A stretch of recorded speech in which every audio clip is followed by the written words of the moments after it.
Welcome to a very special episode of our engineering podcast, where the energy of motorsport intertwines with the finesse and the artistry of engineering excellence, bringing us face to face with some of the best to ever do it. Today, we're joined by a very exciting guest from BMW Motorsport. Throughout his distinguished career, he's been at the forefront of their most innovative and celebrated motorsport projects. Join us as we discover insights from his vast experience crafting BMW's cutting-edge racing engines and hear the stories that have shaped BMW Motorsport's prestigious legacy.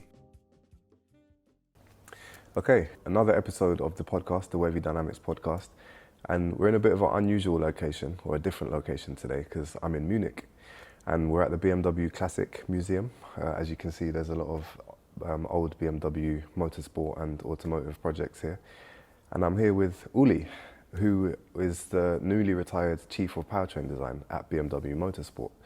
So today we're going to talk about some of his work and his history at BMW and what projects he contributed to, and an opportunity for me to ask all the powertrain and engine related questions that I've ever wanted to ask. So welcome Uli to the Wavy Dynamics podcast. So thank you, it's a pleasure to talk to you. So why don't we start with just a little bit of background as to where you're from? For sure, planet Earth. I think this is the best answer to such a question because, especially in motorsport, you learn very quickly that it doesn't matter. It's not important where do you come from, but your skills and your mindset. Right. But if you want to know it in detail, well, I'm born in Kiel, that's in the north of Germany, at the Baltic Sea. And how was your upbringing and your early school experiences? Well, I think more or less German standard.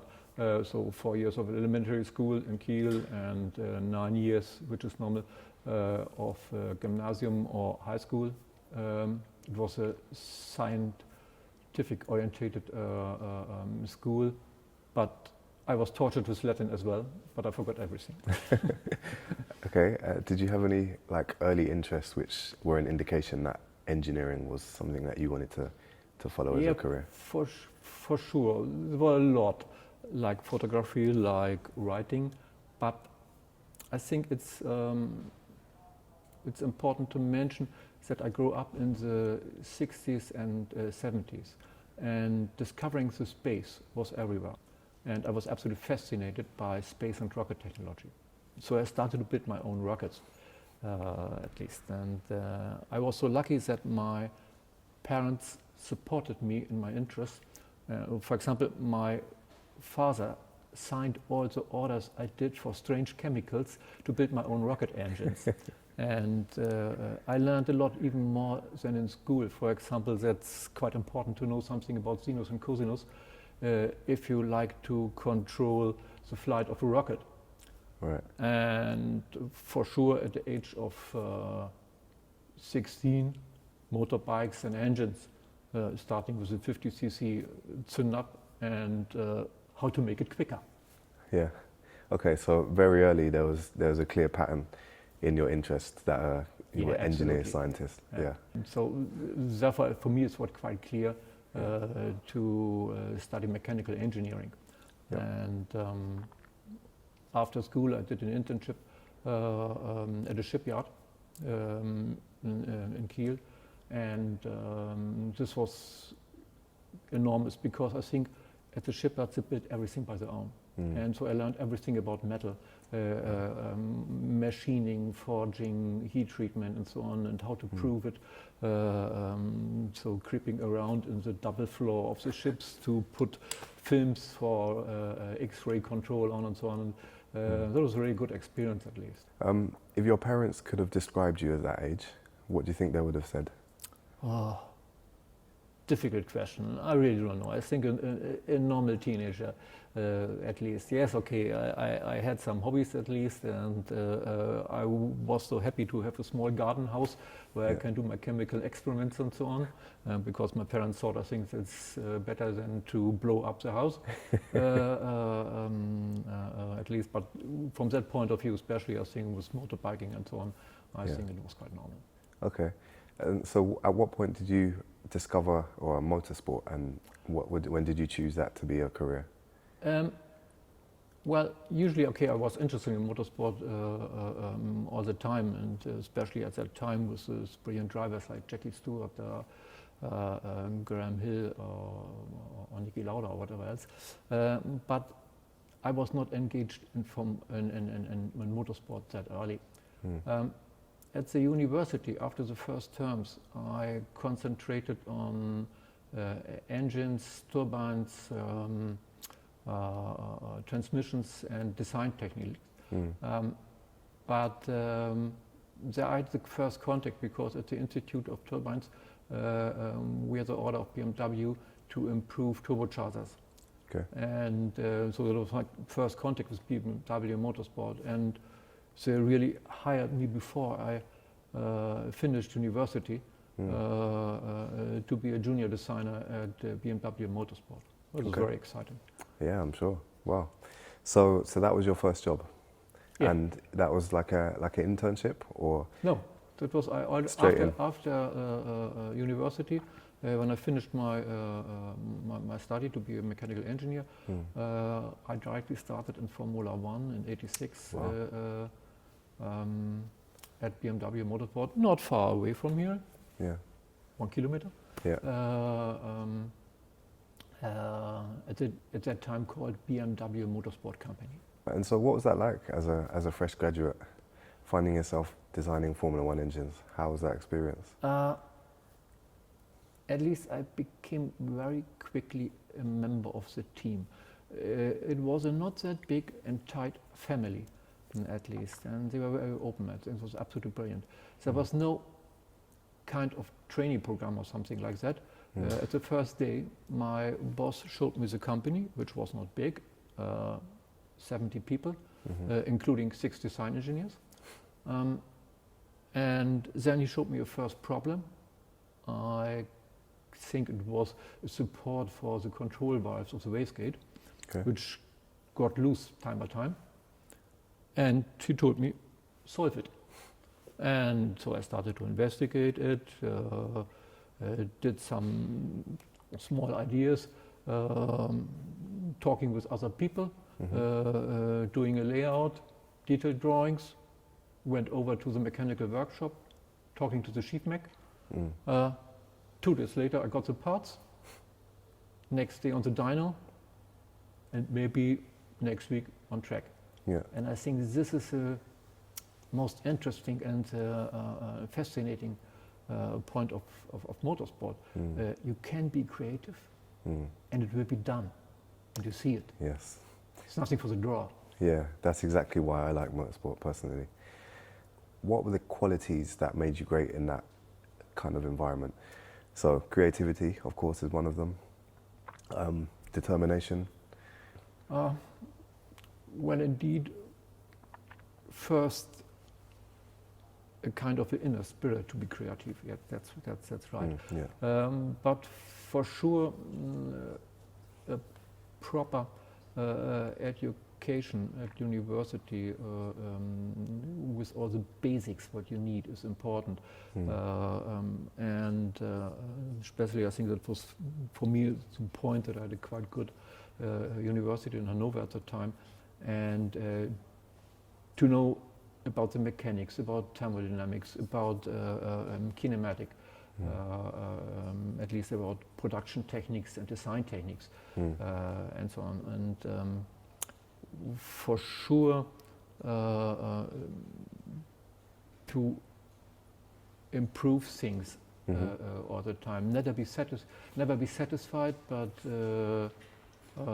be realistic, at least. That you are in a possibility to find the best technical solution, but the best economical as well in time, which is quite important, at least. So those are, for me, the basic things. For sure, you should be, as a design engineer, for sure you should be aware of the now useful design tools like CAD systems and so on.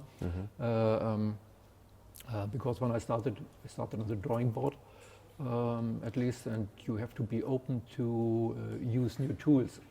But for sure, it's not the key, at least. It's a tool. And for example, a brilliant design engineer on a drawing board may do the better design than the average one on a CAD system.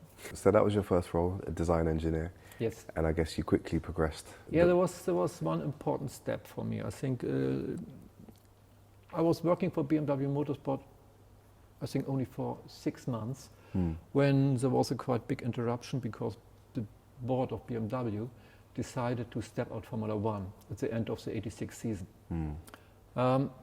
But Bernie Ecclestone, who was the owner of Brabham at that time, told the board, well, I have a contract with you until '87. And so we continued, but with a reduced budget and reduced people.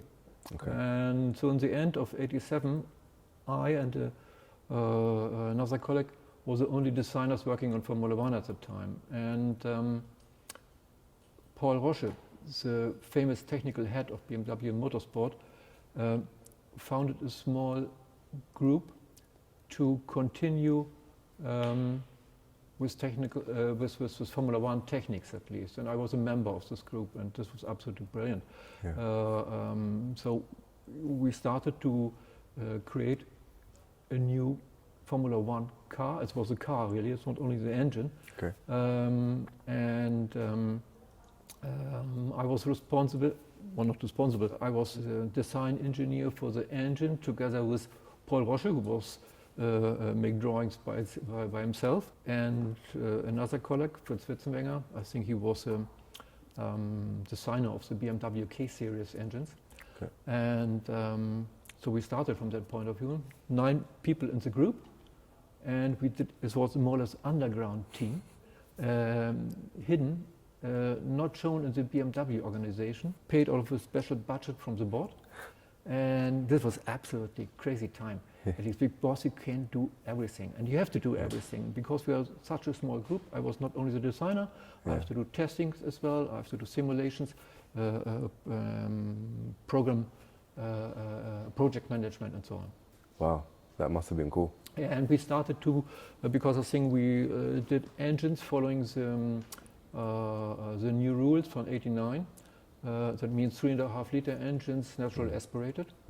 And we used it as a kind of technology carrier and to check all techniques, what you can need. And so we started to build a special foundry for magnesium castings, for fiber reinforced magnesiums and so on, integrated combustion chambers and whatever else. And the first engine, this was this E41 engine at least. E41, the name was because there was a car, E41 existing. Right. But somewhen the board told us, well, okay, the car is stopped, but you can continue with the engine. And therefore the engine was called E41, which is usually the code for a car, the E code. Yeah. And from that point of view, we started to make a 3.5 liter 12-cylinder engine, 5 valves, quite enormous engine with 6 camshafts, and with a lot of fancy ideas inside. Yeah, wow. I feel like in today's engineering, those kind of projects and groups don't really exist. I really do not know because it was a hidden and secret group. Yeah. Maybe it exists at BMW, but I'm not aware of that. Yeah, maybe. The engines you worked on in your career, you had, so you said you worked on the F1 projects, Yes. so E41, P80, Yes. P86 as well? But at least, well, you know, when I came down a little bit and writing a note to my colleagues and friends to let them know about my soon coming retirement, I started to remember and to count in my mind the engines at least, and the result was 41. 41, wow. And the first for sure was the M1213 engine of the Formula One car, this one. Okay. Also this car is 2 years before I started. Yeah. And there was a M1213-1, that was the engine for the flat Brabham, the last Brabham of Gordon Murray. There was the 14. This was a 2-liter engine for the G86 March prototype in IMSA. It was a S14, one for the Group A salon car racing and so on. And in this hidden group, for sure, I think we started with the E41 series. And you also did the engine for the McLaren F1, the original McLaren F1? No, is that right? The McLaren F1 engine, this S70 engine at least, I touched this only from the side. Because I think there was a complete different story. Because at BMW Motorsport company at that time, there was an idea to create a motorsport engine out of the M70 engine of the sedan, of the 7 Series sedan car. And they did it and created this engine and built it into a 850 coupe. But there was no green light by the board. Okay. And after some discussions and telephone calls between Paul Roche and his friend Gordon Murray, McLaren placed the order at the BMW M company and to make a big displacement, a natural aspirated engine for a super sport car. And finally, at least, it was a kind of a double six of the M3 engine, 6.2 liters or 6.3 liters with more than 625 horses. And this was the origin for the F1 car and for the Le Mans racing cars. Yes, great. What were some of your favorite projects from then? What was your favorite engine project during that period? This is it's difficult to say because each time has got its own favorites. For example, working in this hidden group with Paul Roche together was absolutely amazing with this E41 engine, so we can do everything. Later, when we went over to 10-cylinder engines at least, we started a collaboration with Oral Engineering in Italy, together with Mauro Fogheri. He was the second race legend I was working with beside Paul, and this was absolutely amazing to know him at least. And there we built 2-cylinder test engines, a slice of a 10-cylinder engine, and tested them directly, and the company was in Baggioara near Modena. At least this was absolutely amazing as well. Later, for sure, in Formula One, the E41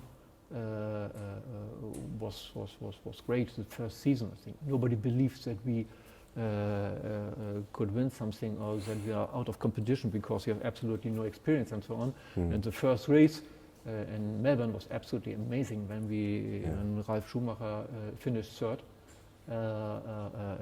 only beaten by his brother and the other Ferrari, and so that was fine as well. And P66, it was the engine of the DTM engine. When we went back into DTM in 2012, was absolutely great. It was a quite challenging job because we have only 1 year time. We had to develop the engine from scratch, which is fine from the engineering point of view, but okay, concerning time, I think it's a quite big challenge, at least. And with this engine, we won already the second race against a quite strong competition of Audi and Mercedes, at least. And in the end of the first season, we won all 3 titles in the championship. That was absolutely, and for sure. Formula E, for example, was fancy as well.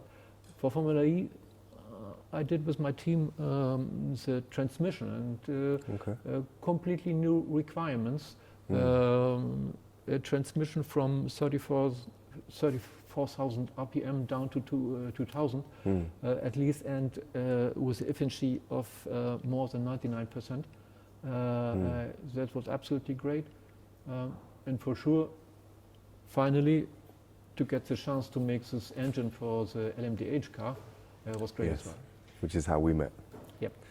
Yeah, so I've worked in powertrain design before, Very early in my career. So when I finished from university, I went to work for Ford in the UK, and we were doing powertrain design. So I have an idea of how that whole process is. But in your experience, when you get, you know, the first letter from the board or whoever it might be saying, we need an engine to fit these requirements, away you go. What was your process? Well, it depends a little bit what kind of project you have. For example, if you have something like Formula One or prototype, let's say like the LMDH right now, then okay, you have to do an engine from scratch, completely new. And you have some requirements at least, and if it's a complete new engine at least, but you are aware about the parts, what you need. More or less the combustion engine is unchanged the last 100 years. So you have valves inside, pistons, crankshafts, cylinder heads, etc. and so on. So what you have is a kind of a template part list, at least, and you can put behind every single part in the part list. And if you're talking about an engine, then you're talking about around about 800 to 1,000 different parts. And behind every part you can put a number. What is the time you need for design? What is the time for purchasing, assembly, etc. and so on. And you can create a project plan, and you can use it for time planning, for costs, etc. and so on, resources. And for sure this is different.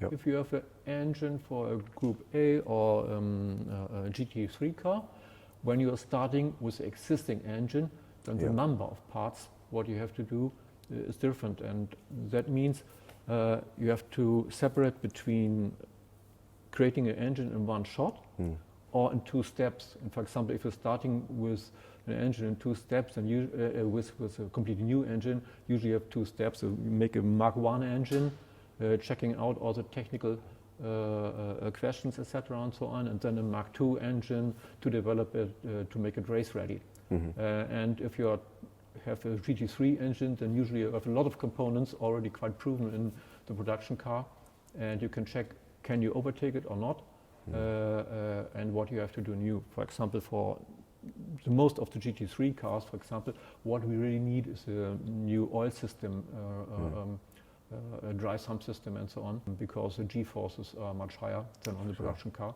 and you have to overcome that. Okay, and what are some of the more practical challenges with like logistics? As you said, like all parts have a lead time, of course. Yes. And some of the parts are very specialist, so the lead times can be a bit tricky. But also manufacturing, like in motorsport, you might need some finer tolerances than your road car equivalent. So how does that work? How does that fit into the process? Well, okay, as I already mentioned, I think it's very important to have a plan, a project plan, at least, where you can sort out all the single parts what you need at least. And there you have to accept the lead times. Sometimes, especially today, I think they are quite long. Not only for parts, but for materials as well. It's a quite funny story, at least, because up to now, we are using materials which we bought during Formula One times. Oh, really? If you have special steels, for example, the lead times are incredibly long, and you have to buy a certain number. You cannot only buy 10 kilos of the steel. They're asking you how many tons do you like, so we saved everything what we bought in Formula One times up to now. We sold some pieces as well, but we have still a lot at least, and so that's something what we could use. And this is quite important concerning the logistics, at least, that you know, okay, I can't do that and that. I have this material available, so adjust the design so you can use this material, for example. If you're going to accept all the lead times and so on, there's the question about that, where do you go to make the parts at least? It's not only using some other companies at least, but can we do it by our own? Yes. And for example, this was something what we discovered in Formula One. If you depend by some other companies, then sometimes you are in trouble because all your competition will use those companies as well. And so we started to create complete own machining field at BMW for the Formula One times, heat treatment, surface treatment, coating, etc. and so on. And are there any particular innovations that you and your team, during perhaps your entire career in BMW, which you guys brought in? Well, yes, for sure, we developed a lot of new things. Some we brought to patents. Some, especially in Formula One, we didn't, because I think if you do a patent, it's official, and other people can copy it, and it's quite difficult to control that, at least. But for example, if you are asking, are there some innovations or what went directly to production cars, for example? Sometimes people are talking like that. No, I think that does not exist. There's not a Conrad of a Formula One car, and now you can find it in a BMW M5. But at least we developed methods and techniques.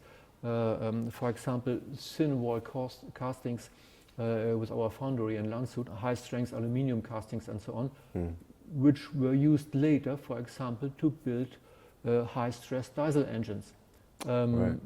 Or people were changing their jobs. For example, the engineer who calculated and simulated the crank drive of the 10-cylinder engines went over to BMW M and did the same job for the 10-cylinder M5 S85 engine.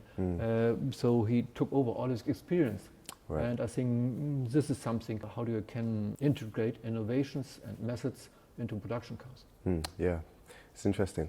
So across all the engines you developed, you have very different architectures. So you can have large displacement, like high piston count engines, and you can have lower displacement, lower piston count engines. So for example, I think one of the Formula One engines you developed was 800 horsepower 4-cylinder, and there was another 800 horsepower V12, right? So what is it that drives the different architectures that a particular application might benefit from? Well, for sure, first there are the rules. And for example, if you're looking to Formula One car of 2000, then for sure you have to respect 3-liter displacement, at least, and later on I think the number of cylinders was given with 10 as well. And you have to follow the rules in all the details at least, and this is more or less a guideline. Besides that, especially if you're talking about Formula One cars or monocoque cars at all, we're using the engine as a stressed member since the days of the Lotus 49 or Ferrari 158. You have to check everything together with chassis and aerodynamic engineers. For example, in a Formula One car, usually the aerodynamic engineer want to have the engine very, very slim to have the best aerodynamic. The chassis engineer want to have it quite stiff and with a low COG. And therefore you have to think about what is about the V angle, because usually in the monocoque car, inline engine does not make a big sense, because I think it's not stiff enough, especially in terms of torsion. In the 80s, when we were running with this RPM car, we used the 4-cylinder engine because it was there, and because it was quite powerful, but we had to do a subframe around. So from that point of view, it was not the best concept, at least. For the 2000 and following years, at least, we could do it completely following the car requirements on the one side. So we started, for example, with the E41 with a 72-degree angle because it was quite slim, and we had an equal ignition order or distance. And but from the mass forces, this engine created a lot of external forces and throwing away everything. And so we went with the following P80 engine over to a 90-degree angle, which is running much more smoother, and had a lower COG. And because we minimized everything, because in the E41 there were a lot of compromises in, we minimized everything. We were able to make it as slim as 72-degree engine, very, very low, at least, so with a low COG and so on. And even because also it was smaller, stiff enough for the car.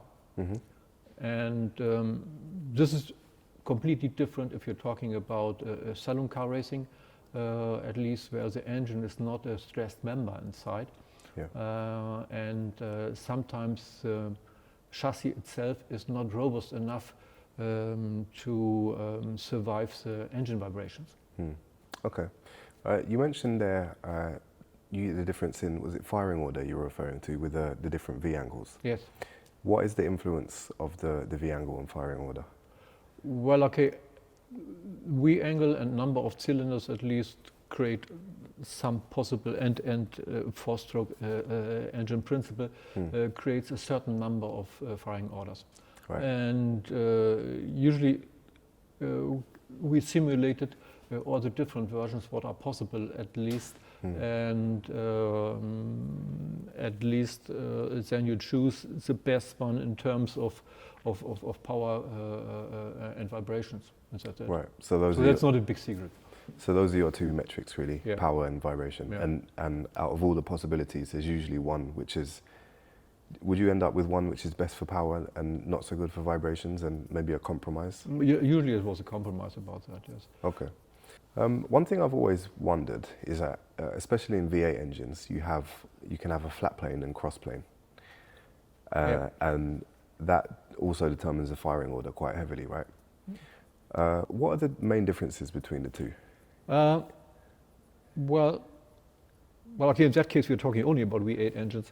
Why specifically V8 engines only? Yeah, because you can see a V8 engine as a double V4, inline 4. Right. And so an inline 4 has a flat crankshaft, right. 180 degrees at least, and if you're going to double this, at least you have the same, but only in a V angle. In terms of power, this is the best engine what you can do, because otherwise if you have a cross-plane crankshaft with a 90-degree design, this is something where each cylinder of one side is going to take the air of the cylinder of the other side, at least, and which is not so good in power. But this is something where you can use with the flywheel and some other devices, make a completely engine free of external mass forces and mass torques. However, a four-cylinder engine has free mass forces in Z direction of the second order. And if you're going to combine it in a V8, then in the end you will have free mass forces second order in Y direction.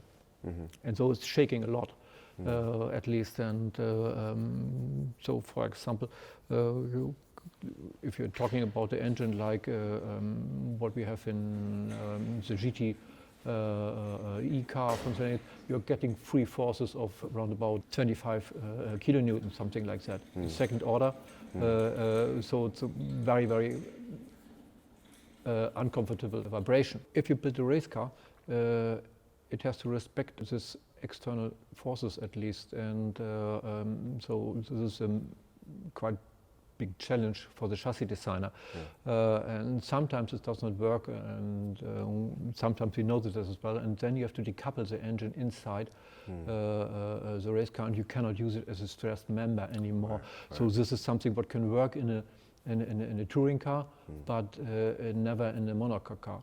And the other possibility would be to add balance shafts, but they are heavy and needs volume. So there were some engines, for example in the Z4, where we had a cross-plane shaft inside because we overtook it from the production car. Yes. And in the end, if you're talking about an engine of around about 600 horses or something like that, then you're talking about a difference of 30 horses.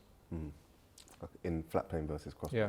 plane. Yeah. That Z4 GT3 is one of my favorite race cars of all time. It's a brilliant sound, isn't it? It's such a great sound. Yeah. Yeah. It sounds a bit like an American car, isn't it? Yeah. It does, yeah. Yeah. And in such like a small and it's just like an athletic looking package. Yeah, because the car is so small, isn't it? Yes. Yeah. It cannot run because there's so much power. Yes.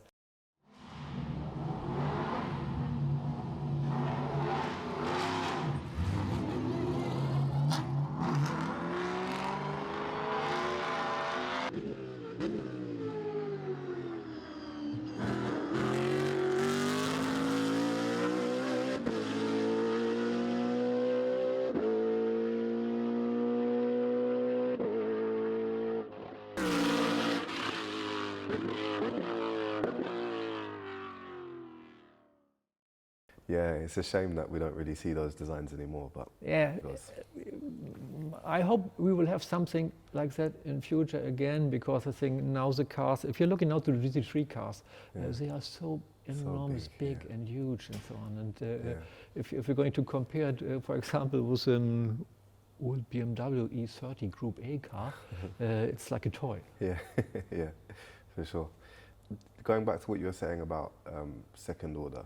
Yeah. So this is going back in my memory, but second order is from combustion, right? So it's every other rotation. Second order is from the mass forces. Okay. So you have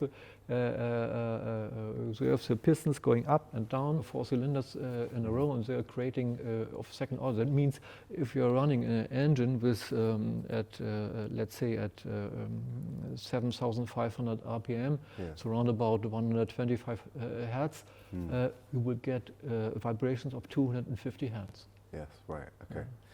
And so which order are combustion forces? Half order, yeah. Okay, Half it depends. It depends by the number of cylinders at least, because okay, you have every second turn you have in combustion. Yeah. Okay. Yeah. Okay. So the orders go.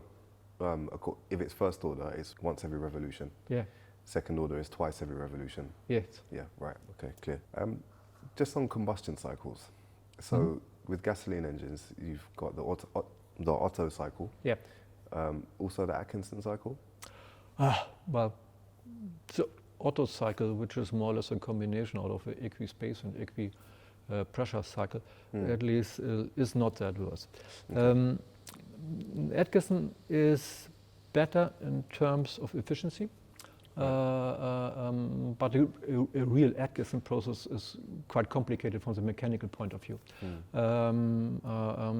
If you are looking for more simpler Atkinsons, like a Miller process, for example, this may be good in terms of efficiency and in terms of pollution and so on. So it's something which for sure we will see in the future in production cars. I think the B58 engine of BMW and the X7 is using something like that already. Okay. But for race cars, I'm not that sure, because the complete spread of applications you have in the race car is much more reduced. You have to go to racing, you have a very, very high full load percentage, at least of 70% or more. Yeah. And the engine have to build exactly for this application. And if you have not the need, for example, that the engine is running at low revs in the same way like in high revs, for example, you have much more freedom, for example, to design the combustion chamber. When we started in Formula One or to work with these 2-cylinder engines, we checked out a lot of different combustion chambers, and what we saw is that with the standard profiles, what we noticed from the past, with a quite high overlap between intake and exhaust, we were not in a position to get a good combustion ratio at least. And so it was not possible to go to more than 12. And if you want to have more, I think the combustion chamber was absolutely ugly because only containing the valve pockets. Okay. And then we noticed, well, okay, we have to do a compromise, and it is better to reduce the overlap and to make a more and cleaner combustion chamber. And if you are in a possibility to do something like that, then the efficiency is much, much higher. And for example, in Formula One, we are running with a combustion ratio of 14.5. The DTM engine, the 8-cylinder engine, we used 16. And it was an auto engine and not a diesel. Okay. And so the efficiency was quite enormous. But that means that you have to work a lot on the combustion chamber and to make it, at least it's no rocket science, but you have to look into every detail. So some of the engines you designed are really high revving. I mean, Formula One, this must be the highest revving application of any engine in motorsport. What we did, for sure, yes, sir.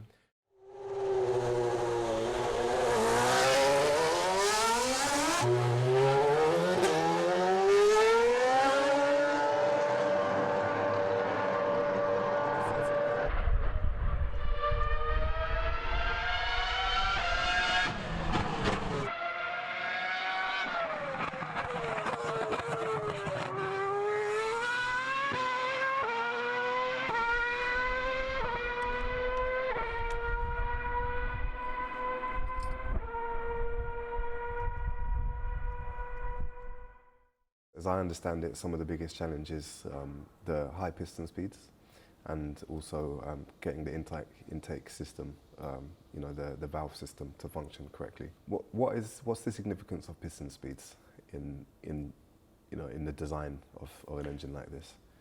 Well, you can take some standard values more or less, and it's quite interesting to see if you're going to compare different engines.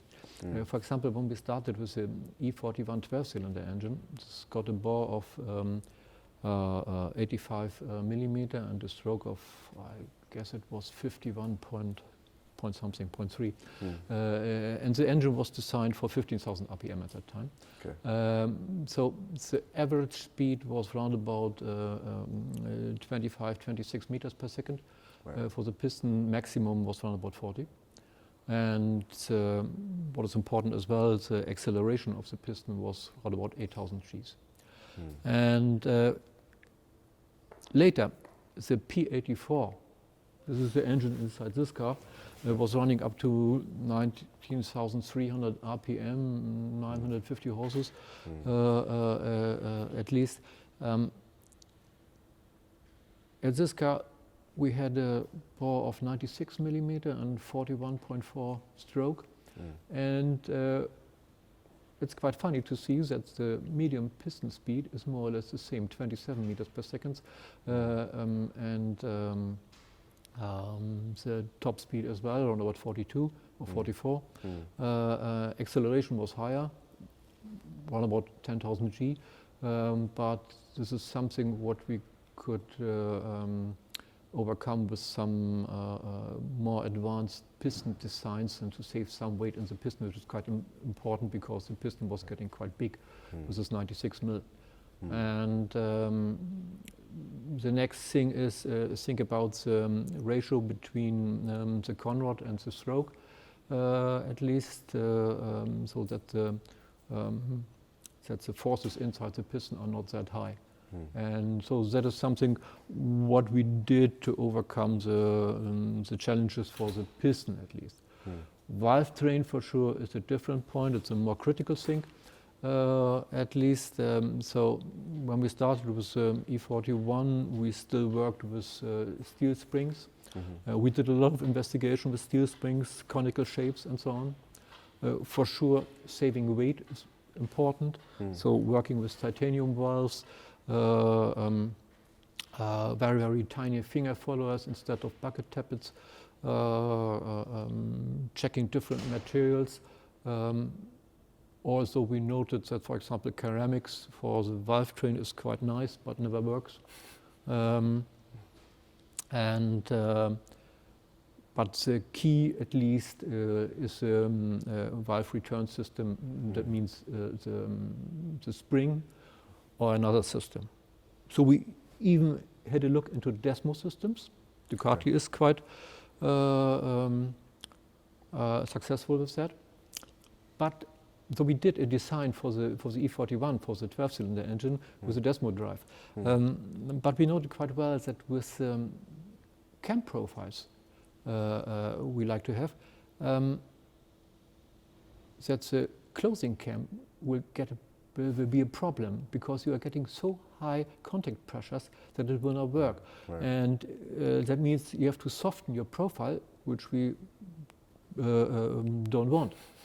And so the other option was for sure the pneumatic air spring introduced by Renault into racing technology. It's a quite old technology and used in ship engines, for example, for low-speed applications with 90 RPM or something like that. But Renault was the one who really was a pioneer and put it into a race engine. The technique, at least, is in principle quite simple. It's a simple gas spring, at least, and you have to deal with the ceilings and with oil going in and going out. Yeah. And we did a lot of different designs, and especially for that case, I think it was quite helpful to have these two-cylinder engines where we can test it in real conditions, in real burning conditions, not only on a spin-fixed dyno, and to see how does it work. And so first we developed, for example, pneumatic units which were completely independent by the engine. We could install everything outside, can check it outside, and then build it in like a proved element. Right. But at least it was too big and too heavy. And so we came over with a more or less standard design, directly integrated into the cylinder head. But the biggest thing was that we took out the check valves and pressure relief valves inside. We usually use that if there's oil inside, that you have a PRV valve to take out the oil and so on. And we noticed that with a simple nozzle or orifice controlling the pressure inside, we can get the same result and even more, because theoretically at low revs you're reducing the forces and reducing the contact pressure, which are quite critical, especially at low revs. And so with that system, at least we were able to come to spring forces up to 2,000 newtons at least, and accelerations up to 100,000 meters per second, square second. So that was a real key, at least. And if everything is working, then it's absolutely fine. And I think it would be a quite nice idea for production cars as well, because what I noticed when I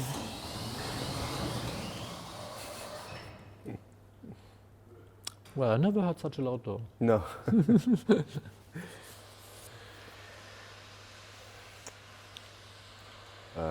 Yeah, so that one you're saying it's a nice idea for production engines? Yeah.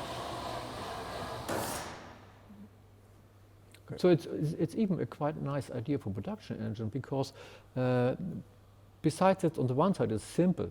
For sure you have to be aware that you have every time pressure inside, but especially when I tested it on a spin-fixed dyno, and we had a modular small dyno where we can exchange steel spring and pneumatic spring, and suddenly you notice it's absolutely silent, because at the steel springs the coils are bumping against each other, and it's creating a quite notable mechanical noise. And the pneumatic spring was completely free of noise, at least. But okay, I think nobody took over this idea, because I think they had to fear that if there's a problem, for sure you're killing an engine. Right, okay. Because there's no mechanical link as such. Yeah. Yeah, okay.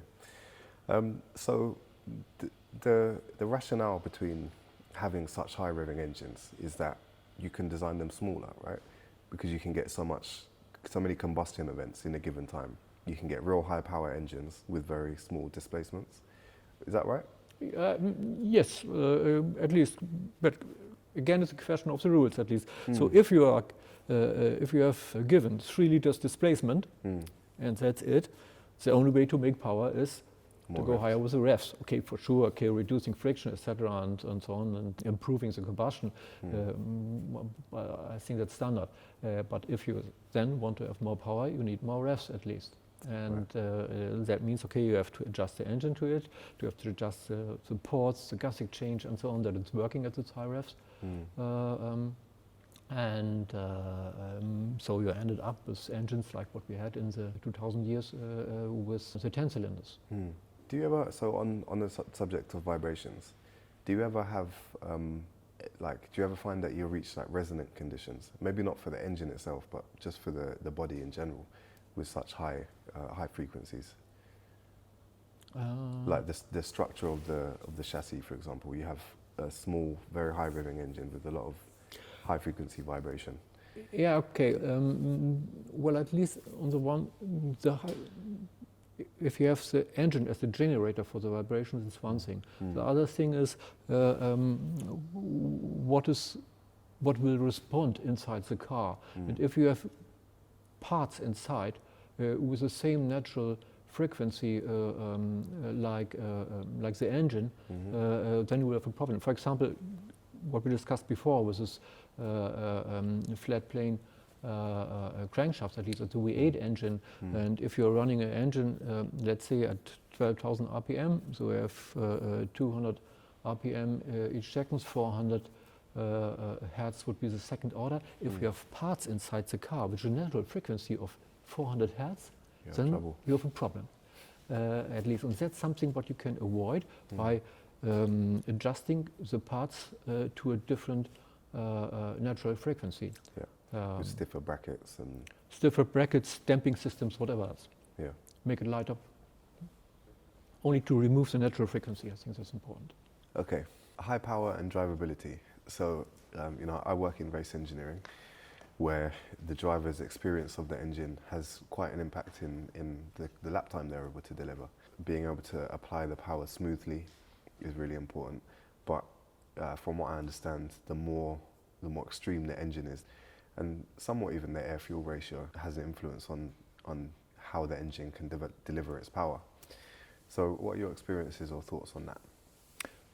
Well, for sure, both is important, drivability and high power at least. It depends a little bit by the competition or where you use it. For example, Formula One for sure is different to, let's say, rally racing. Yes. And more or less important is the integral of the power curve, what you can use at least. Therefore, it does make sense sometimes do not have so much peak power, but if the engine is more drivable in low revs, that you can win a lot, for example, in slow corners or corner exits, which you will not overcome when you are getting the high power at the end of the straight. At least this is something what you, for example, what you can sort out with lap time simulation, etc. And you have, for example, in Formula One, you have to be separate between tracks like Monza or Montreal on the one side and Monaco and Budapest on the other side, for sure. For example, what we use, and if you look how we can get the best drivability and simultaneously a high power at least is when you're going to start to make the layout of the engine. For example, you're starting with a bore stroke ratio. What is the best compromise? What you can do here? A stroke big enough to have a good torque at least, and good enough for high revs. Combustion chamber in a good shape that it can burn the fuel in every conditions. Using some devices, for example, in Formula One, we used a long time until it was banned variable trumpets, which helped a lot, at least. In touring cars, we have quite often variable cam timing. It doesn't make sense in Formula One because due to the flat combustion chambers, as I told you before, and to reduce the overlap of intake and exhaust valves. But in touring cars, for example, as far as it's allowed, it does make sense to improve the drivability. For sure, mapping and so on, the final step, adjusting it to the track and to the weather conditions, will make the last step. Yeah, so I was speaking to a guy who used to work in race engineering in Formula One, and I forget the year, but he was telling me that Renault had, from one year to another, they had a new engine, and it was supposed to be an improvement in power and things like that.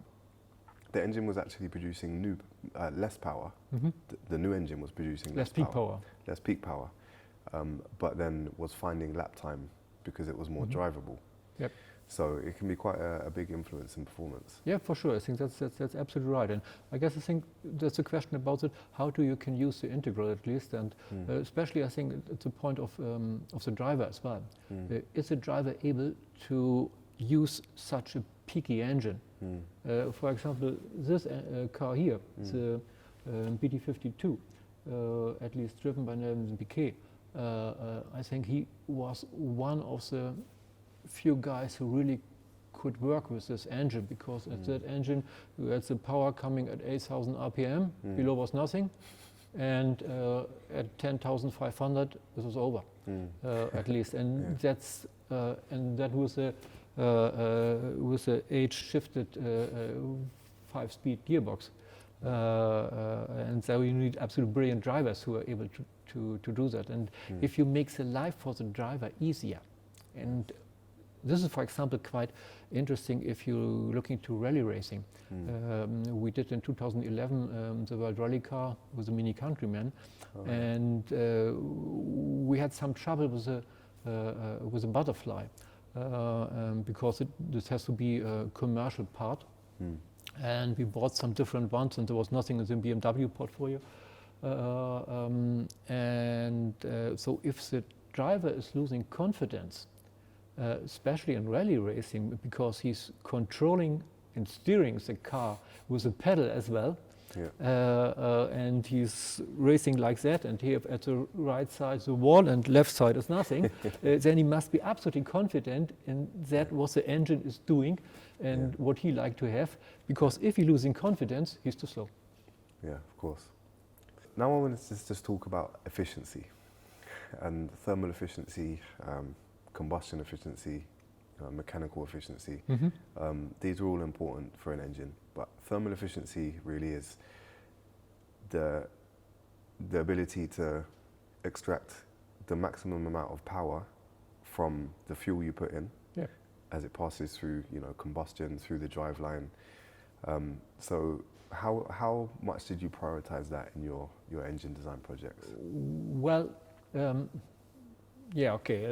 at least it means use the energy inside the fuel as best as possible, at least. That, and it's a little bit different by some different applications. For example, if you have rules like in Formula One, or now in Formula One, or for example what we had in DTM with the turbo engines, where you have engines restricted by the fuel flow,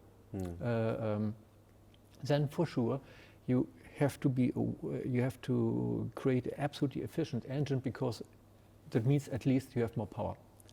But even, for example, the DTM engine with a V8 engine, that was an air-restricted engine. But if you can save fuel, for sure, saving weight inside the car and so on, it's a big help as well. And at least so it's creating power and have an efficient engine is more or less one job. And for example, you have to think about the thermal efficiency. So that means what is about the mixture, at least how you can create a good mixture, chemical and physical wise, out of the fuel. What is about the injection, about the port design, at least. As a combustion chamber, we already talked about that, make a clean and combustion chamber, which helps a lot. On the other side, friction is one big point. Reduce friction everywhere where you can. Oil system in that point is important. Reduce the bearing place as much as possible to avoid too much oil inside. Have a very well and good adjusted piston cooling, because you need the piston cooling to run quite good hot conditions in the combustion, but do not destroy the piston. But if you have too much oil underneath, you will have splashing losses and so on. Aeration as well? Yeah, for sure. And so this is something what you have to improve, working with special coatings, for example. So at a certain time DLC coatings came up and helped a lot, because that means that you can reduce the oil inside the engine and have special oil system as well. For example, at the DTM engine we used a double phase oil system with low pressure system running about 2 to 3 bars for the bearings and so on, and a small pump beside giving only around about 10 liters per minute and so on, and as flow, but with around about 10 bars for the oil spray. And so you can spend a lot of time in developing the oil nozzles to cool the pistons, for example, to have a very exact and thin spray, not a big spray, more a jet, to cool the correct point of the piston. I get quite interested in lean or lean enriched burning. And so from my understanding, traditionally, especially with port fuel injection, the combustion was quite rich. Yep. But then in the kind of the more modern times with really precise direct injection, you can start to lean out the fuel mix a lot, which has advantages with power, but also impacts cooling. Yeah, it depends how lean you are, how lean you like to be, at least. So traditionally, okay, if you have an engine on high power, then you are talking about a lambda of 0.8 or something like that. And if you are at a good consumption, you are going up to 1.1. But that means that you are running quite hot. If you have to respect a certain fuel flow, and you have to use all the fuel, then for sure it makes sense to run quite lean, to burn really every fuel you've got, and to make all the power out of the fuel. And that means that you're going up to 1.2, 1.3. And that means from that point, somewhere the temperature drops again. It's not a completely lean combustion engine which is running at lambda 2 or whatever else, but so that is something what you can check with that. And yes, therefore it's quite important to have a well and good designed injection system with high injection pressures.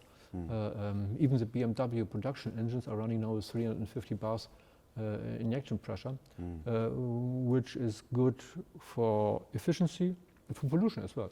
Yeah, the influence of the air fuel ratio on temperature is mostly about the heat that the evaporating fuel takes away and latent heat of vaporization. Correct? Yeah, more or less. Yeah. Yes. And another thing about lean burning is that the leaner you go, the more cycle to cycle variation you have in your combustion. So, well, you have to ensure a proper combustion at least. Okay, and if you're going too lean, for example, somewhere the combustion will not start anymore. Yes. Yeah, and that then leads into technologies like pre-chamber ignition. Yeah. So how did you use that? The pre-chamber combustion, I think, is more or less standard, for example, in Formula 1 right now. Yes. Also, the principle is quite old. I think Honda used it the first time in 1973 in a Honda Civic. Oh, wow. Yeah, they did it to overcome the pollution rules in California and to avoid catalytic converters. And there was a mini second carburetor in this pre-chamber. I think quite interesting, at least. And we thought about something like that during the Formula 1 times, but it's a natural aspirated engine and with a port injection. it does not make real sense, at least. And especially with this lean mixtures, what you are running right now, it is quite important. And to have this pre-chamber with a rich mixer inside to, in the end, to fire the lean mixture in the real combustion chamber, at least. In DTM, we thought about that, but it was forbidden by the rules to reduce development costs, at least. I think there was a quite big and long discussion about that, because we did a collaboration together with Japanese Super GT, and they used the combustion chamber, and because they used the series as a development marketing tool as well. And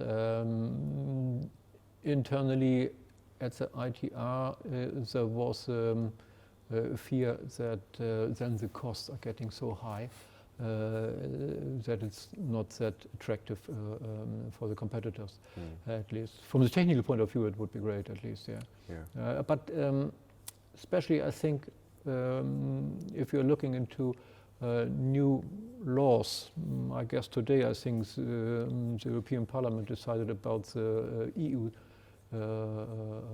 7 rules for pollution. At least it will make sense for passenger cars, for sure. You mentioned earlier about lubrication and the importance of that on not only cooling but just the overall design of the engine, I suppose. So how do you go about choosing the right oil grade for something like a Formula One engine? It's quite important, because especially to avoid internal losses, to have as less oil as possible on the one side, and that for sure the oil should be good enough to lubricate all your critical parts inside the engine, but thin enough to have to do not create too much friction. And therefore we, especially in Formula One, we had a quite advanced oil development program in the direction to develop the oil with some friction additives and so on, and to make it thinner. At least I think we ended with a viscosity of 1.5 centistokes, something like that. It's close to water, and which helps a lot. And the second step was to avoid oil everywhere where you do not need it. For example, the distribution train, the gear drive for the valves, at least was completely covered, because if you have too much oil here, then the gears are working like a pump and creating a lot of losses. And so we had a lot of spoilers and covers inside to avoid that the oil is coming too close. There's enough oil to lubricate everything, but not too much. Yeah, okay. And it obviously has an impact into reliability. Yes. And I find it interesting, like, certainly for this area of Formula One, the engines may only have to last for one race weekend. So maybe, 800 kilometers, something like that, versus a Le Mans engine, which has to last for a race which might be 5,000 kilometers. So what are the different challenges that, like, what does that change or influence in your design? Yeah, okay, that's quite important, because at least this car here, this is from 2004. There's an engine inside which has to stay inside the whole race weekend. So then we are talking about around about 800 kilometers at that time. The year before, 2003, it was completely free. Right. And so the endurance target for the Formula One engine was 400 kilometers. Because we installed a brand new engine at lunchtime before the race. So maybe that was including the, or quite often it was including the warm-up, which was around about 50 kilometers or something like that, and then the race, that's it. And that doesn't mean that we throw away the engine later, but okay, then it have to be serviced and was used usually for testing or for practice and so on. But for the race, there was every time a new engine in. And in 2004, the rules changed and we had to use it for 800 kilometers, which was the first challenge. And then I think it has to be used for 2 race weekends, and later the number of engines were reduced, and we came up, I think, in Formula One up to 4,000 kilometers for one engine. And the critical things were pistons, were bearings, valves, and well, for sure, you started to look into detail here, and this was in that kind possible because you had the possibility to make a service between, to adjust the valve lash, to exchange sealings and so on. And the same was valid, for example, in DTM, where we had short races, but we had only a limited number of races. Endurance races are different because the engine has to stay inside. You're running in Le Mans or in Daytona, 5,000 kilometers. You have to respect that you have maybe a training session before and so on. So the target is really 6,000 kilometers, and you have to work with it for the whole time without services, or only with a very limited amount of service what you can do during a pit stop.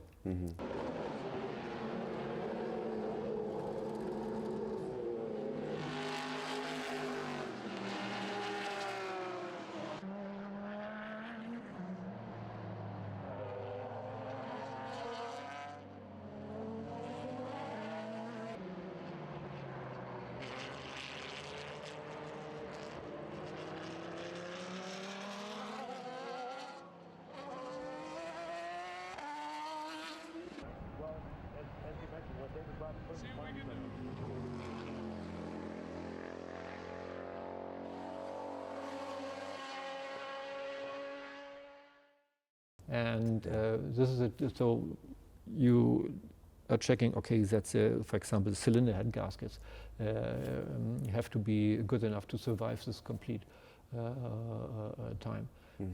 The mechanical things, at least, this is not that critical because with 5,000 kilometers, you are close that you have a completely permanent working system, at least, and it does not matter if you're running 5,000 or 10,000 kilometers at least, and it's different if it's only time-based, if you're running only for 400 kilometers at least.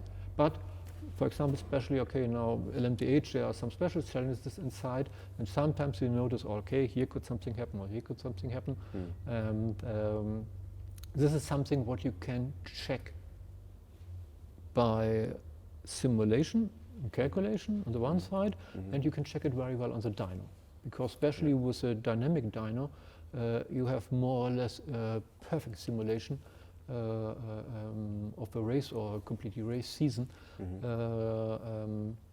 so that you are quite sure to find out the critical things. Do your dyno tests correlate well to the track?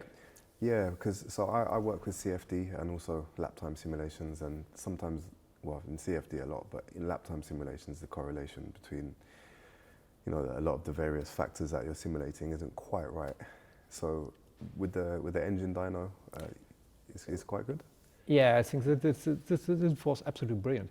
Up to the early 90s, we had only a lever, and you can do a completely power curve, and that's it. And if you would like to do, if we wanted to do an endurance run on the dyno, that means that we have only a certain number of power curves in a row and nothing else. And with the completely dynamic dyno, it was absolutely different, and it was amazing. You know, the first time when I heard it, I think it was so crazy. You know, there was a track in the test set suddenly, and that helped at least a lot because we could do the development exactly to the certain track.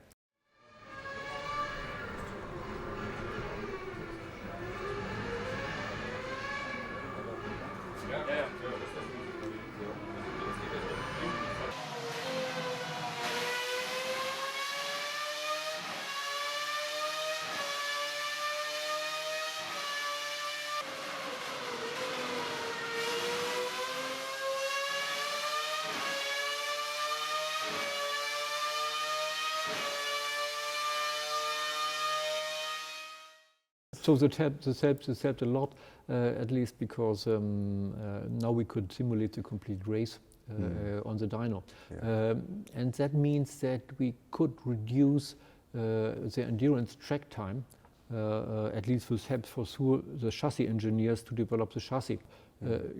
Surely we need some endurance tests on track as well, because it's not, the dyno is not the track, but at least it helped a lot, and it shortened the track time on the endurance a lot. So a lot of your work is designing engines to a specific set of regulations, which can limit, you know, a lot of things like power, like architectures, a lot of different quite important factors. So if you were given a blank sheet of paper to design just any race engine, let's just say a high power engine for something like sprint racing, what do you think your engine would look like? What would come out of that? Well, that means at least it's not really free, isn't it? If you're asking for a certain amount of power, at least, and usually,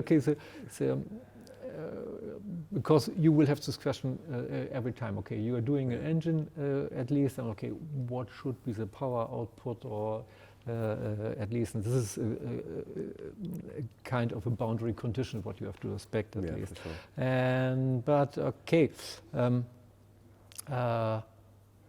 Usually I would prefer to make it as simple as possible. You know, I think that is one of the golden design rules, at least. Create a function with minimum volume and minimum mass, at least. And that's everything what you have to do. Make it as simple as possible, because everything which can go wrong will go wrong. So Murphy's error made it ideal proof and so on. And from that point of view, for example, if you, let's say, if you would do an engine for, let's say, 500 horses or whatever else, I would think that you do an engine which not such a high specific power, which has a certain weight, let's say 150 or a power of 150 horses per liter. So I came up with a 4 to 4.5 liter engine, for example, and make that as simple and slim as possible. Then you would up with a quite good and idle engine, which is not that expensive, which is easy to drive, and so on. As light as possible and simple as possible. Yeah. Any specific materials you'd use? Looking at the lightweight, at least. Yeah, okay, for sure, as I told you before, I think make it as simple as possible and as small as possible. That will save weight anyway. But for sure, you have to think about that, what is the real purpose of the single part, at least. And you can, if you, for example, looking to standard materials like steel, aluminium, titanium, something like that, then you notice quite quickly that, for example, the stiffness to, or the young model to density ratio is more or less the same. And for example, Ferrari did a steel engine in the 90s, a 12-cylinder engine for Formula One, and that was not a silly idea in my opinion, because if you can do the parts that tiny and that thin, then maybe I think you will get a very, very light part as well, which could be stiffer and more strength than if you're using, for example, magnesium. And so dealing with those parts, I think that's it's a question of the real use case. If you want to make it much more lighter, then you can go to exotic materials. Beryllium, for example, was sometimes used, but I think it's banned more or less right now because it's quite toxic. And very dangerous, at least. But this was a material which is quite stiff and light.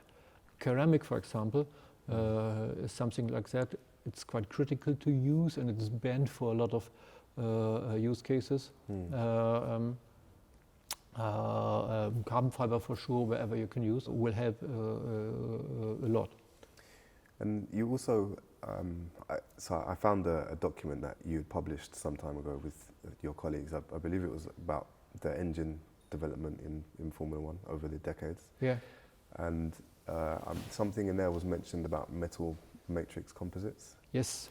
So- Metal matrix composites, so compound material with small fibers inside, and intermetallic alloys like titanium aluminide, for example, used for exhaust valves. We had as well.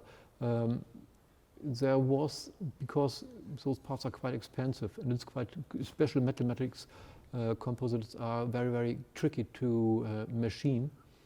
Because there are hard particles inside, which is quite difficult for the tools, and least so it's quite expensive, and therefore the FIA introduced this 40 gigapascal per cubic centimeter rule that you have to pass, and therefore a lot of the metal matrix which are designed to that point of view, but were banned again. Okay. And so the metal matrix composites, what metals would you usually use, and what were the fibers that you would add to improve the stiffness? Honestly, I do not know in detail anymore. Okay, because that's a material that I've got no real experience with professionally, but it does sound very interesting. And do you remember if the benefits were very big from the more conventional materials? Yeah, for sure. Especially, I think if you're using this in kinematic parts, so in the valvetrain and so on, because the stiffness was quite high. Something like that helped a lot, at least.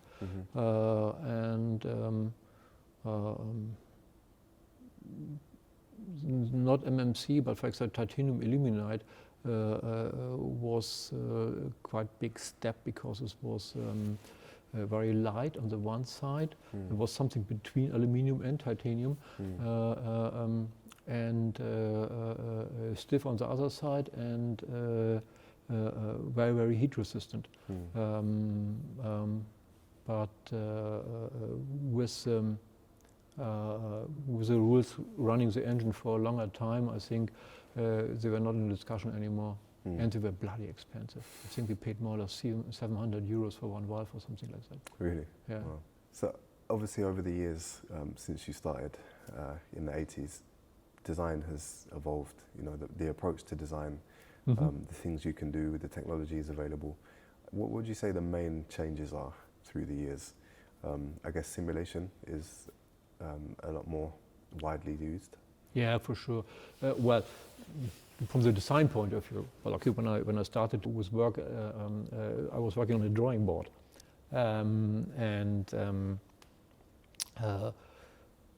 we introduced in the late 80s. We introduced CAD system. The first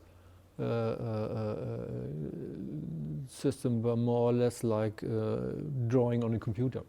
But in the small group, what we had to do the 12-cylinder Formula One engines, we introduced quite quickly a system that we are working in the three-dimensional room in the computer, and that was the first big difference, at least. Now you do not have only views like that and like that. Now you can modify everything in the computer, and you can turn it and can see it from different positions, and so on, and can create surfaces for tuning, for example. So it was used quite early in the mid-80s, but for example, for the E41-1, it was a 3.5 liter 4-valve engine. We did the first water jacket designed with free surfaces and used to machine the cores for the casting directly from the computer data. And I think that was a quite big step. Maybe going back to that, what are innovations for production as well as, because later when we were working with the two-cylinder engines, we did the castings here in our foundry in Munich for the cylinder heads, and we created the first sintered cores. That means it's also around about 95 in that area. So that means you don't need a tooling for the sand cores. It was completely done with the sinter machine, following the data. And so on. And that was one of the biggest steps. And later, for sure, we used the completely 3D modeling and parameter based, so that you can modify everything very, very quickly, and that you can use the models you have done for finite element calculation, for CFD calculation, etc., in one shot. Okay, so engines, like there's obviously a recent trend in downsizing and using a lot of boost on engines. What are your thoughts on that in a motorsport sense?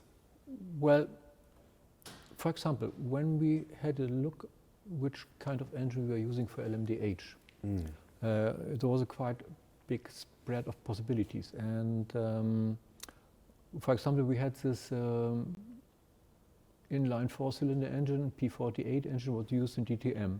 This engine, 2-liter engine, at least was good in terms of power, maybe tricky in terms of reliability, and therefore more expensive, and good concerning weight, but quite bad in terms of use case as a stress member. On the other side, we had 4-liter engines of the MA GTE, turbocharged, 4-liter, and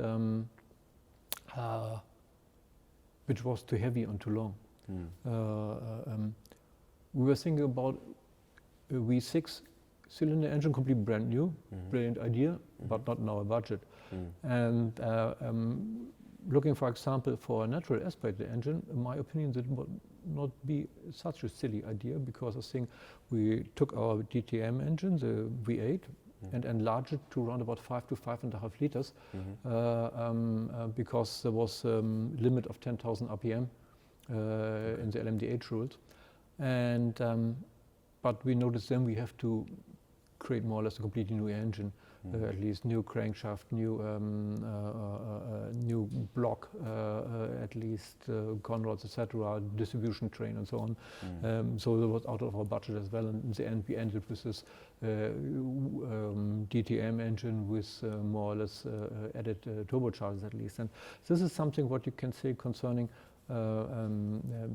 downsizing and concerning high displacement engine at least. It depends by your use case at least. And for example, I think that the step what Cadillac did with LMDH engine is not that stupid, because they have a brilliant base engine available. And this can show you that sometimes downsizing maybe will help you on the one side, but the complete complexity what you're putting inside the engine is getting quite high. And therefore it makes sense for me to think about it very, very clearly, what do you want? And there's no clear answer for me, well, okay, make downsizing like hell. If you look into that car, there's a 1.5 liter engine inside, going up to 1,200 and even more horses. Yeah, crazy. We never were in a possibility to measure it exactly, because here in Munich we had an altitude at 550 meters, and therefore we couldn't really measure what is the power output, what we will have, for example, in Monza when we are at 50 meters altitude. We only could calculate it. Wow. But that means, okay, sometimes it's not that bad to think about high capacity, high displacement engine, and to check it against the downsized, extremely downsized engines. And that goes back to what you were saying about just keep it simple. Yep. Large displacement, Yeah. simple, naturally aspirated. Yeah. So sustainability in engines, that's a big topic at the moment, of course. Mm-hmm. Not so much battery electric, but even, I was at the professional motorsport expedition in Cologne just a few weeks ago. Yeah. And AVL had their new hydrogen combustion engine. They had quite high specific power, and it seemed to be quite a good engine. Is that something you ever worked with? Not yet. I guess it could be an option for the future, at least. Hydrogen, for sure, can be used in several ways. You can use it in a standard combustion engine, what BMW did 20 years ago for passenger cars, but I think the time was not ready. Or the market was not ready for such cars. And I'm not sure whether it will be a real option for the future. On the other side, because at least it's a combustion engine and there will be some pollution somehow, there will be some particles coming out and so on, whatever else. On the other side, you can use hydrogen for fuel cells. Yep. I think this is quite interesting as well. Also, you have to think about that the fuel cell car is indeed an electric car with a kind of a generator inside, which is a fuel cell. Yeah. But I think it's quite interesting to see, especially if you're looking into the future developments for endurance racing. And AVL had an engine, Bosch is working quite heavily on ICE engines with hydrogen on the one side. On the other side, you have this fuel cell race cars of the University of Delft or H24, I think, in UK. So that's interesting what the future will show. Yeah. Do you think And at least you have to be aware, well, okay, you need the hydrogen somehow, and it have to be green hydrogen.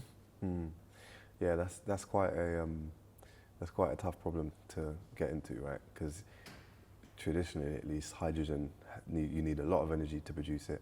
Yep. And if you're getting that energy from fossil fuels, for example, it makes no sense. It's no deal now. Yeah. Do you think there's anything that can be done with traditional gasoline burning engines? Do you, have they reached the point of there's not really any more gains to be made in that? But gasoline engines are now more or less 150 years old, isn't it? And there's still potential in it. That's for me the absolutely amazing thing, at least. Okay. And on the other side, for sure, I think electrical motors would be interesting as well, because I think the development of electrical motors stopped somehow, somewhen. And batteries, for example. So I cannot imagine what would happen if, for example, in 1910 we would have continued with developing electrical motors, what it looked like. But a combustion engine, for me, the interesting thing is that there is still potential inside, and you can find a lot at least. Okay, that's good. Because I think, especially as a spectator sport, is like I've seen Formula E races, and it doesn't quite. It's special, isn't it? It's special, yeah. It doesn't quite work the same. I mean, the racing is very good. There's no question about that. But a lot of our experience of racing is, the sounds, the smells that combustion engines produce and add to the experience. So I think this is why I was so interested in or excited about the hydrogen internal combustion. Yeah, for sure. I think then you will have the sound, yes. Yeah, and even if you're saying there's still areas to develop in gasoline engines, like what areas do you think they are? Still in the traditional ways, like a combustion. We have talked about lean mixtures and so on. Yeah. If you are talking about a hydrogen engine, for example, how do you get the correct mixture and so on? I think this is quite new. Also, gas-driven engines are quite old as well, but I think if you want to have it more efficient, this is quite challenging. At least ignition types and so on. Pre-chamber we talked about. Yep. So at least everything which can increase the efficiency of the engine. Mm. We do not have to expect big steps like, oh, suddenly I think we found 10% or something like that. It's only very, very small and marginal steps what you have to go. But in the end, I think the potential is there. Okay. So you've contributed to a lot of motorsport history. You know, your ideas and your innovations have created some very historic moments in motorsport. What would you like your legacy to be? Legacy. When, you know, in 20 years when You know, Ulrich Schulz. BMW is a company of 120,000 people, and I'm one of it. I was one of it, at least. So legacy, I don't know whether it's a correct word. Well, I would like that we would be in the position to go on to improve transportation and mobility of people, to entertain people with racing on the one side in a hopefully peaceful world. That's for me the biggest question, at least, and that is what I hope, if we can call it legacy. Well, I think you've contributed to that. So moving on from the technical part, I think we've covered a lot of ground, from, you know, starting to understand where you begin from a blank sheet of paper, and the kind of technologies and the influences which will determine how an engine looks. But from a more personal point of view, I like to ask some more light-hearted questions. So, feel free. First one is, if you had a superpower, what would it be? Superpower. Maybe to understand and to be able to communicate in all languages in the world. Because, you know, I'm not that good in languages. My English is more or less ridiculous, and I was tortured with Latin, so so I never got some other languages. Talking a little bit in Italian, because when I stayed in Italy, that's it. But I think it's so important to understand people and to avoid misunderstandings. And I think this is something which is absolutely needed in the world. Are there any lessons that you think your job has taught you which anyone would benefit from? Well, as I told you in the beginning, one of the first things is that you learn that all the people I'm working together, I think we have the same skills, and we have the same, not the same skills, but the same ideas, at least independent where they are coming from. And we are all humans. I think that's what you learn here very quickly. And I learned that I have to respect the competition, at least, because all the competitors are the same guys like we are. We are technicians. We like we are silly guys who like to see cars running in a circle and to see good racing. They are no enemies. And that's so we have all the same ideas. I think that's what I learned. And working together in a team, I think, is absolutely important for me. Yeah. If someone gave you the opportunity to sit down with anyone from history, so, you know, maybe there's a time machine that exists and you can just pick one person to sit and have a dinner with, who do you think that would be? Oh, I really don't know. No idea. A technician from the old Romans or whatever else, maybe it wouldn't be bad. Well, how were you able to build such crazy buildings which last at least 2,000 years? And here I have to renovate my home after 10 years, at least. Maybe that would be interesting, but I have no special person. Even like, you know, there are some buildings in, like, the Roman times or Egypt and things like that, where they have you heard of the golden ratio? Yeah, sure. Where it's like 1.614 or something. Yeah. And you see these buildings that are from a plan view and from a front view, they're built to this ratio. How interesting would it be to speak to someone and ask, like, how do you know about it? Why are you designing buildings to it? So someone. Maybe someone like that. What's the best piece of advice that you ever received? The best piece of advice I ever received.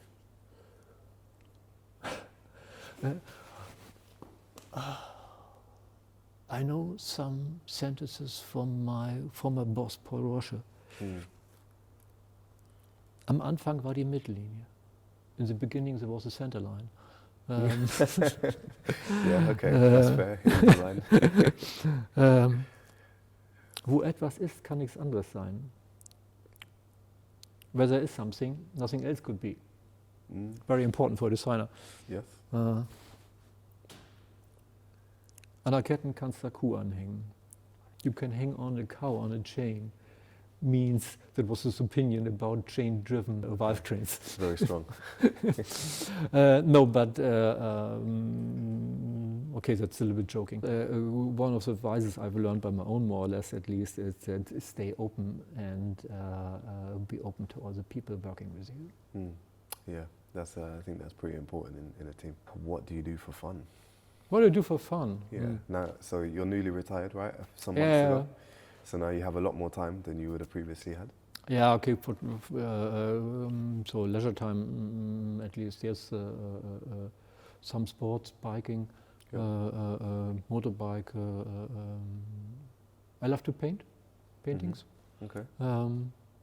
Family. Any particular style of painting? I'm figurative in oil. Okay. I do occasionally watercolor painting. I see. Oh, brilliant. Yeah, I really like this type of colors is kind of light and soft, yeah. Light and soft, yeah. And I don't do it nearly enough, but I find it quite therapeutic. Yeah, I think it's during my active time it was a quite good thing to come down a little bit. Because you are in a complete other world and so on, and so that is something what I like to do and what I'm doing all the time right now. Yeah, and what do you see for the rest of retirement? Do you have any things that you've always had on your list of what you'd like to do, and now you have the time to do it? No real list at least. Maybe what I'm going now to engage me a little bit more here inside BMW Classics. But that's in short term. Long term, I don't know. Yeah. Is there anything you'd like to plug, so to say? Like my last guest was writing a book, so he's kind of letting people know that he had a book coming. Anything that you would like to let people know about yourself, or? Well, first I enjoyed this interview a lot, at least, and I say thank you for giving me this opportunity, at least, and but I have no real message, at least. Okay.